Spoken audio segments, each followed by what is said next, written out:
Welcome to Three Tiny Questions.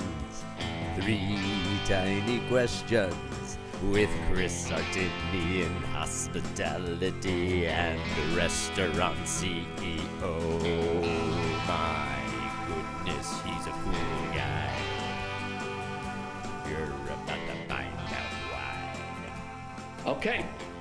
Welcome to Three Tiny Questions, the podcast where we three tiny partners ask the leading minds in marketing one question each about brands, trends, culture, or whatever else comes to mind in an effort to make the world of advertising a tiny bit smarter. I'm Michael Stupak, partner at Tiny, an ad agency devoted to making great work with great people and having a great time doing it.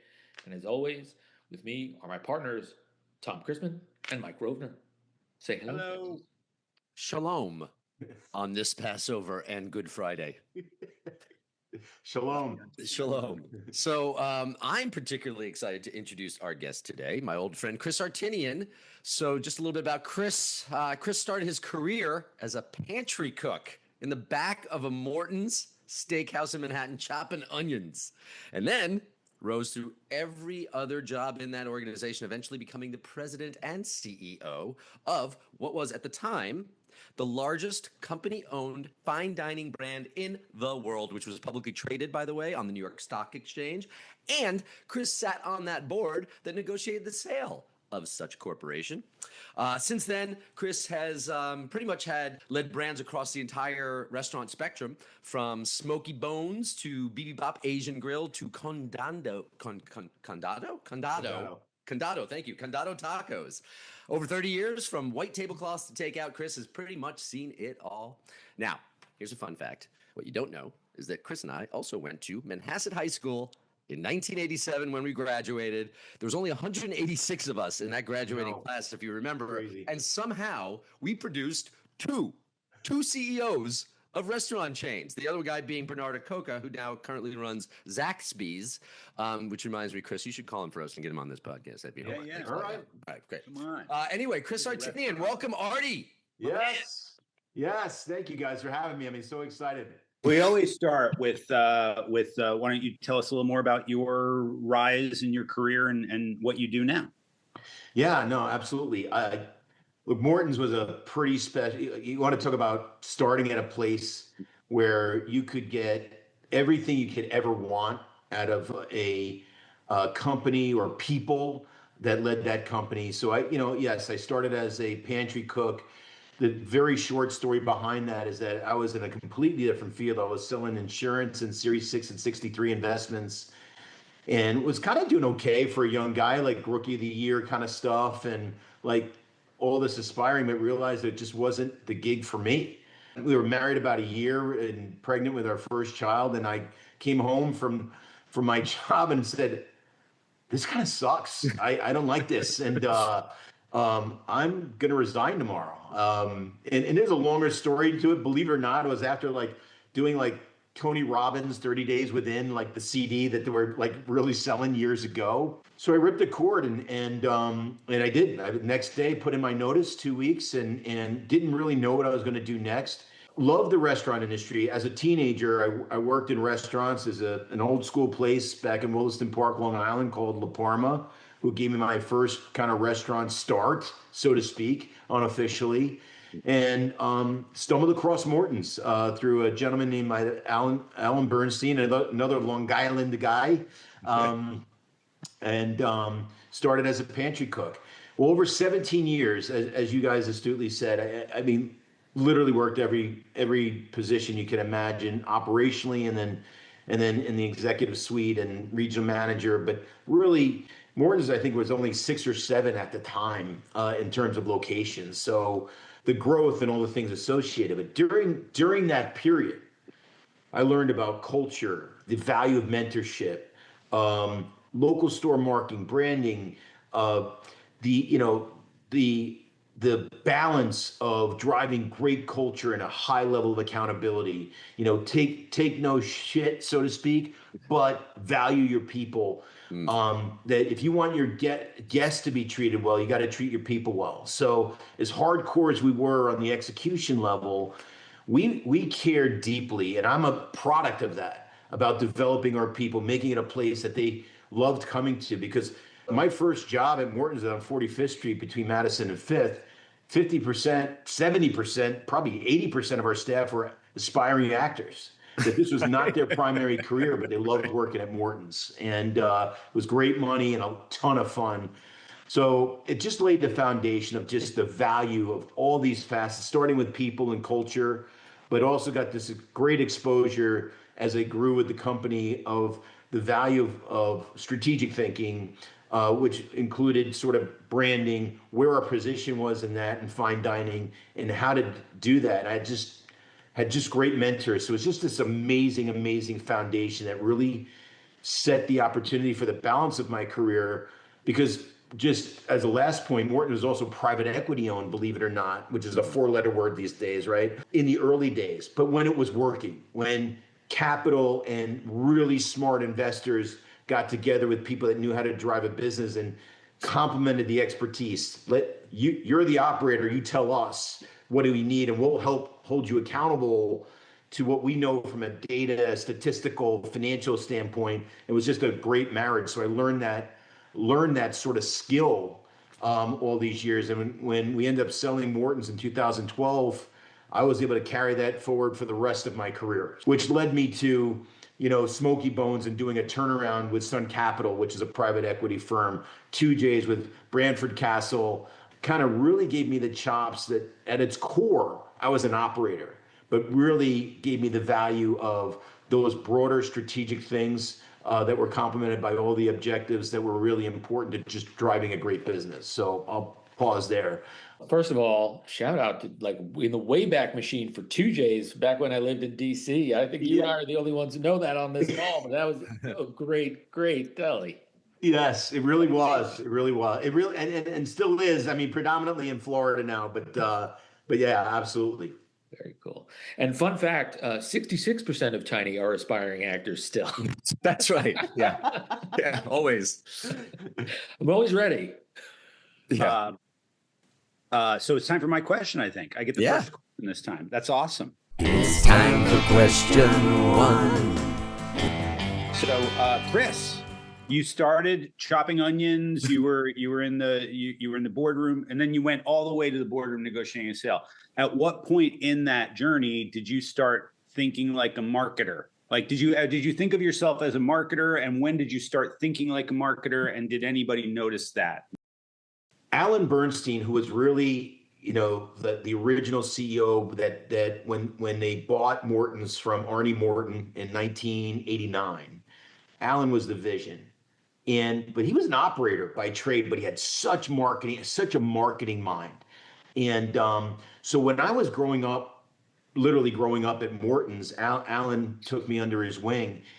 And so right around the time where I was a regional manager, probably getting close to being promoted to a VP, Alan had really started to spend a lot of time with me and really started to share with me what branding was without even using the words. And when it came to who we were, what the non-negotiables were in terms of communicating quality and execution. And I'm not talking about quality of steaks, quality of where do we stand in sort of the image of the community and in the world. Like, what are we doing besides steak? How do we attract the athlete that wants to come into Morton's or the movie star? I mean, we saw all kinds of folks. God, oh my God, Jack Nicholson, Barbara Streisand. I mean, just to name like old school headlining, like folks you'd be untouchable at it. All of a sudden you're serving them a martini and be like, this is mind blowing. But that association of excellence, opulence was really about like putting ourselves out there that this is a special place and communicating that in the guest experience that was internal within touching the guest in a non-HR way, touching a guest in a very emotional way that made this connection of like, I'm in a special spot. Look at who's around us. Right. And then speaking about those things that we gave also a comfort level and a privacy level in this exclusive way that was inviting, but yet exclusive. And so through that, I just learned the discipline of understanding what lane you're in and then play it. Understand your DNA and leverage that, because that's just evolves. It's not it's an evolution, not a revolution. And how do we build off those foundations of, yes, high quality food, high quality experience, but also where it aligns at a price, our check average is $1.25 even back then per person. So Yeah. hopefully I answered your question. It's time for question 2. Chris, I love your story about really how you've internalized the brands that you worked at and didn't just like receive it from the marketing group to say, okay, this is my pattern now. Like you really understand, inherently how a brand comes to life. And I want to ask you a question about the C-suite marketing brands and their role in marketing brands now, because things have changed, like you said, right? So a couple of weeks ago, I think everybody knows that the CEO of McDonald's posted a video of himself eating a big arch, right? We all saw what happened. He was like really, really stiff. It was super uncomfortable. And he's trying to like get himself excited to eat, take a bite, just take a bite. And he's talking about how I always eat this for lunch. And it's, he calls the burger the product. I mean, like he stepped all over it. It was a shame. Right. And takes the world's most unenthusiastic small bite and pretends to enjoy it. And we all saw that, and the internet roasted him, and Wendy's went after him, Burger King went after him, and he then went back on to Wendy's to troll them, right? And then they flamed him right back. It really it didn't work. Don't poke the bear. And Yeah.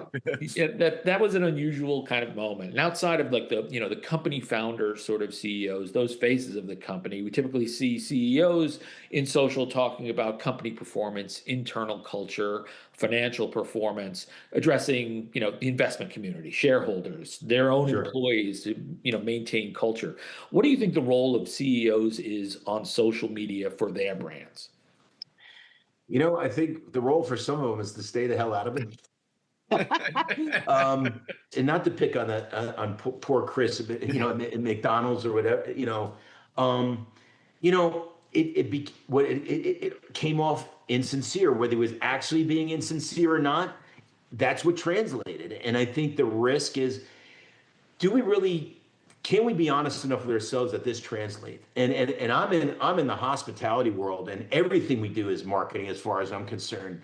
So when you lack the passion, when you go to bite into the burger, big arch, you should have been freaking pumped. Like, dude, look at this freaking thing and get some Big Mac sauce on your face and carry yourself in that. And, and this is not, hopefully it doesn't come across too self-promoting, because I just love this shit. I love the hospitality business. I love food. I love taking care of people. And, I've always ended up being the face of the brand as the CEO in many respects, because all these years as, a guy that loves food and always the fat guy in the room, just getting hearty about it, whether it be eating ribs and getting barbecue sauce in my face because we have a new item that we're excited about, show that enthusiasm. So to answer your question directly, I think some CEOs, should have the discipline of identifying what we want to translate out there. I think in this world, social media is not just the answer. However, you can tell the story, and it's going to be a little bit of social. It's going to be a little bit of digital. It's going to be a little bit of video and storytelling in that way. But the story's got to be told in a very sincere way. And I think the CEOs today have to be a bit more progressive, that balances taking a little bit of the edge of what's going on today and the organic nature of just getting great authenticity. We probably have some really passionate people that could get really into the burger. And Absolutely. I think there's just using that example, there's a real story to tell when your employees love the food as much as the customer, if not more. I work here because of that. There's a crazy brand called Chick-fil-A that, love them or not, it's loved. Right. And it's loved internally as externally. And you can pull anyone out of a Chick-fil-A and be like, exactly. So I think the role of the CEO in marketing today is to making sure that we are in touch and delivering an authentic message. Because I think today what's getting really diluted is everyone's got a deal, everyone's got some sort of shtick, but the authenticity is lacking. And I think we see that in service and hospitality. So I think what wins is authenticity in the connection with the guests. And I think that was the miss, candidly. It created a disconnect. Totally. But I would argue it was authentic. Like everyone saw the truth. The truth is that guy is a Harvard educated CEO, the first CEO of McDonald's that did not start with a knife in his hand. There you go. Right. The very first. And the casting was obviously wrong. And it's still obviously wrong because that's not who should be running McDonald's, right? Because they've been forever. Well, I mean, maybe they're changing, but I would challenge that. We don't know if he should be running McDonald's based off of that. He might actually be great at running McDonald's. It was the casting of him for that moment was like, what are you doing, bro? You have a whole corporation. You could have chosen anybody who's passionate about it or not done it. It was so obviously staged. He said so. He's like, I'm going to have this for my lunch. Okay. Yeah. And then cut to, they found, this was not staged. They found footage of the Burger King CEO actually taking a bite, right? That wasn't staged. They found it from like months before, and they're like, let me just tee this back up, or a year before, right? Yeah. You're like, that's not trying. That's just doing it. It wasn't always this CEO who was getting flamed, if you will, by Burger King in particular. If you know Burger King is, if they say one thing, they say flame broiled, right?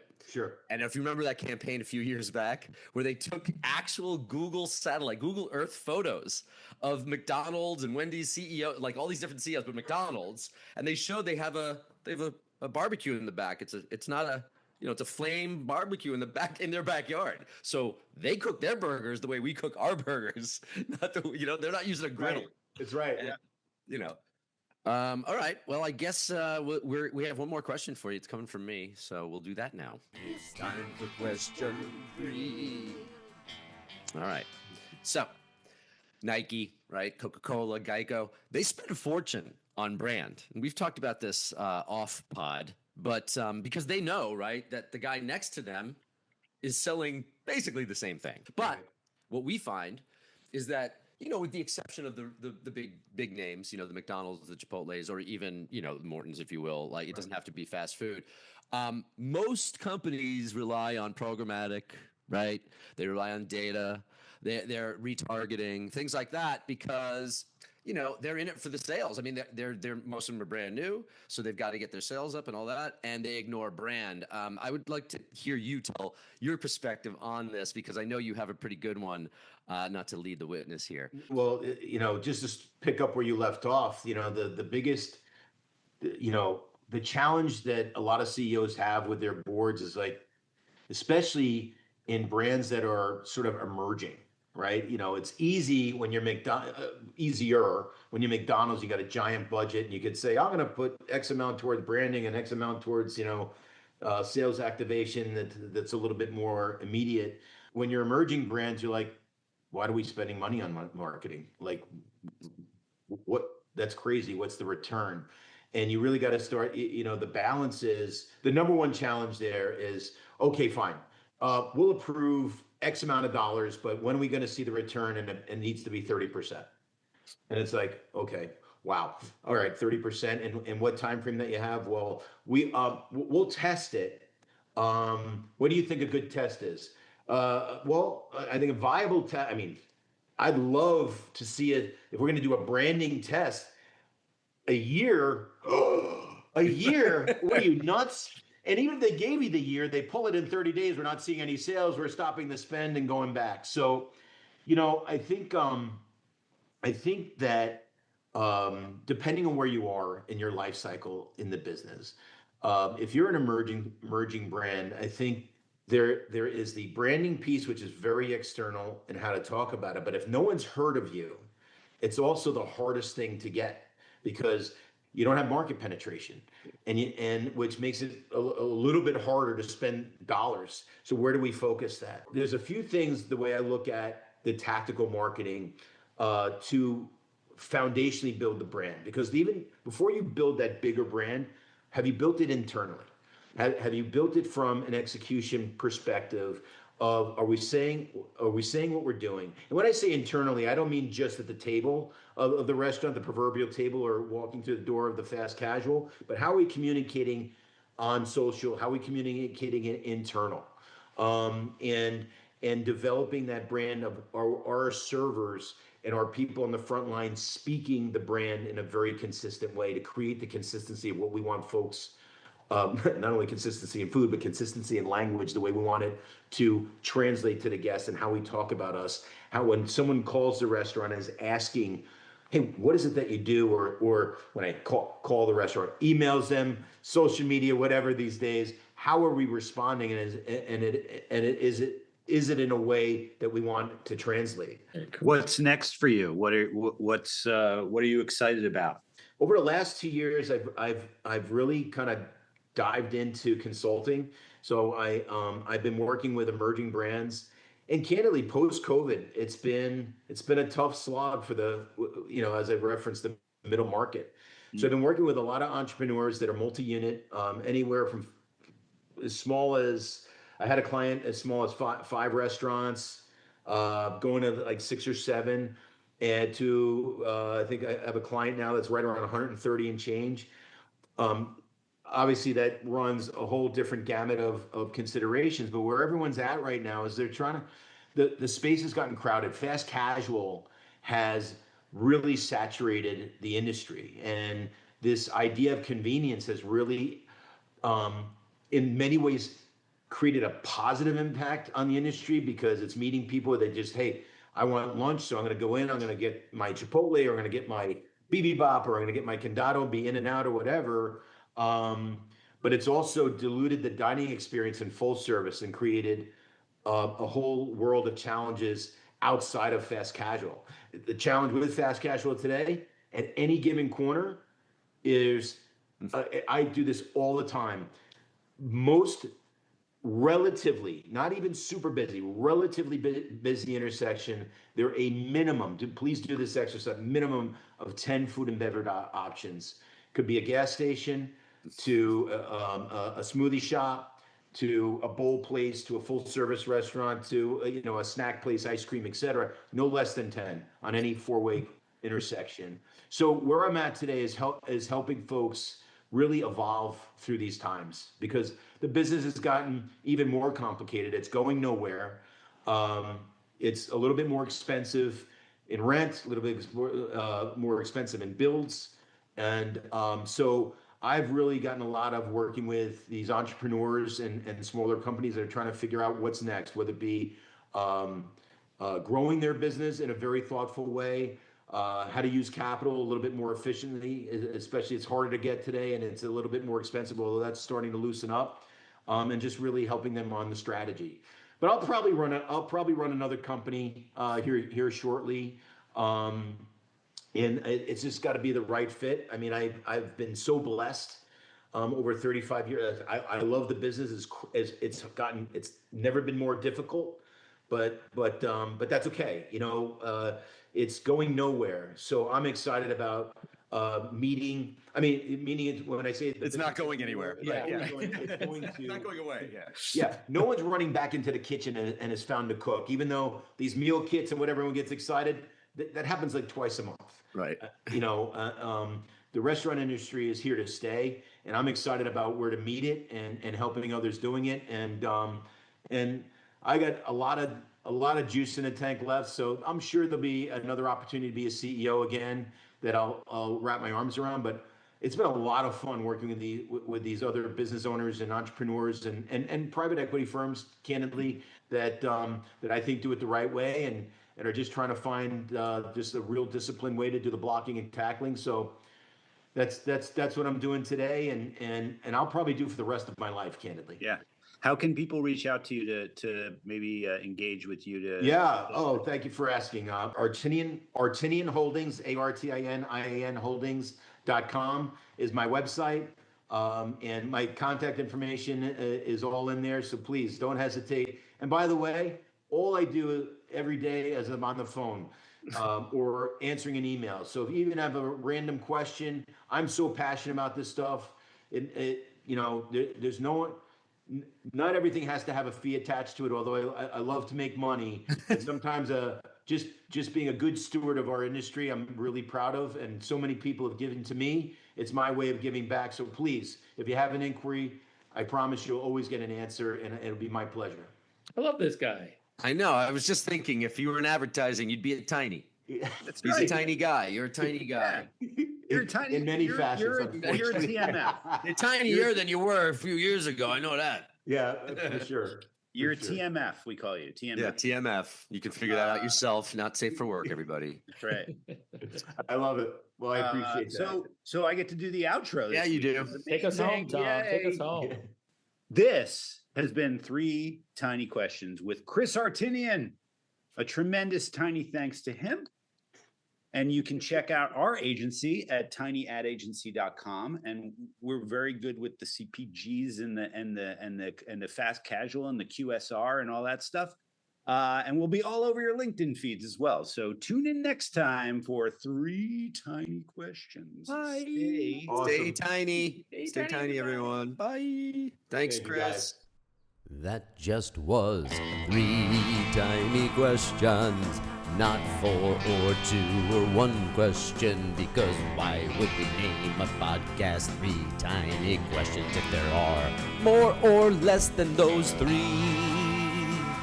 Wouldn't make much sense now, would it? Just like this song doesn't make much sense, but who cares? It's fun to sing. Stay tiny, everyone.